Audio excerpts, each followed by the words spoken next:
প্রতিদিন এরকম অনেক মানুষ আছে, কেউ হয়তো আনন্দে ভরে উঠছেন, আবার বেদনাতেও ভরে যাচ্ছে যার মন। এখানে নতুন জীবন স্পন্দন যেরকম এখানে তৈরি হচ্ছে, একইভাবে হয়তো এখানে অনেক জীবন আলো নিভে যাচ্ছে। টেলিস্কোপ হাতে এক প্রান্তে যখন একজন ডাক্তারের, টেলিস্কোপের একটা প্রান্তে যখন একজন ডাক্তারের কানে থাকে, ঠিক অন্য প্রান্তে তখন স্পন্দিত একটা হয় একটা মানুষের জীবন।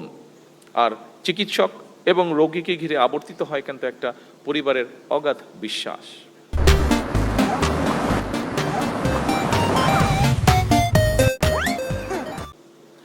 সম্মানিত উপস্থিতিবৃন্দ, যারা চিকিৎসা পেশায় নিয়োজিত রয়েছেন, একটু আগেও আমি যে কথাটি বলেছি আলোচনা প্রসঙ্গে, কিংবা একজন চিকিৎসক হওয়া পর্যন্ত যারা পড়াশোনা করছেন, আমাদের ইন্টার্নি যারা আছে তারাও তাদের বিষয়গুলো তুলে ধরেছে আমাদের কাছে। প্রত্যেকটা মানুষের মনোজগতে কিন্তু আমরা যারা নন ডাক্তার, আমাদের যাদের চিকিৎসা আপনাদেরও প্রয়োজন হয়, তারপরেও আমরা মনে করি যে আপনারা সবসময় সুস্থই থাকেন। আমরা যারা নন ডাক্তার, আমাদের চিন্তা ভাবনায় কিন্তু আপনারা এমন একজন মানুষ হিসাবে আমরা আপনাদেরকে চিন্তা করি, যার কাছে কিন্তু আমরা একটা ভরসা পাই, যার কাছে আমরা ভরসা পাই একটা পরম বন্ধু হিসাবে। বিশেষ করে মানুষ কখন যায় আপনাদের কাছে? মানুষ আপনাদের কাছে যায় কিন্তু বিপদে পড়লেই। এবং একজন মানুষ বিপদে পড়ে যখন আরেকজন মানুষের কাছে যায়, তখন কিন্তু সে সেই মানুষটাকে তার ভরসার আশ্রয়স্থল মনে করে বলেই কিন্তু তার কাছে যায়। সেরকম একটি পরিস্থিতিতে মানুষ আপনাদের কাছে যায়। চিকিৎসকগণই কিন্তু রোগে শোকে কাতর মানুষের পরম বন্ধু হয়ে ওঠেন। এবং এই কথাটি আমি আমার জীবনেও এটি উপলব্ধি করেছি। এই দেশেরই প্রখ্যাত কয়েকজন চিকিৎসক আমার মাকে অনেকগুলো বছর ধরে চিকিৎসা দিয়েছেন। প্রত্যেক মুহূর্তে ওনারা তাকে টেক কেয়ার করেছেন।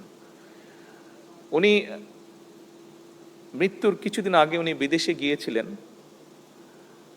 এখানে ডিবেট হচ্ছিল আমাদের মধ্যে যে আবার ওনাকে নিব কি নিব না, নিব কি নিব না।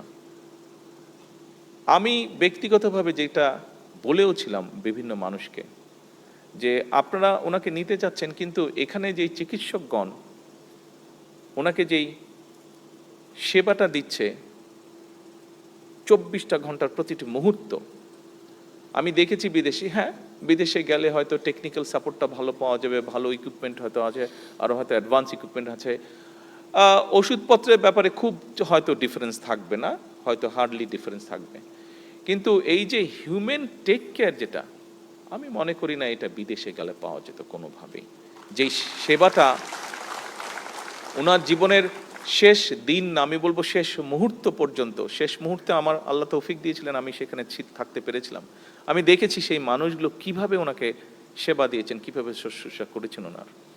এইটা বোধহয় যতই ভালো হসপিটাল হোক পৃথিবীর, যতই অর্থ দিয়ে হোক, এইটা পাওয়া যেত না। সেজন্য ব্যক্তিগতভাবে আমি সেই মানুষগুলোর কাছে অত্যন্ত কৃতজ্ঞ।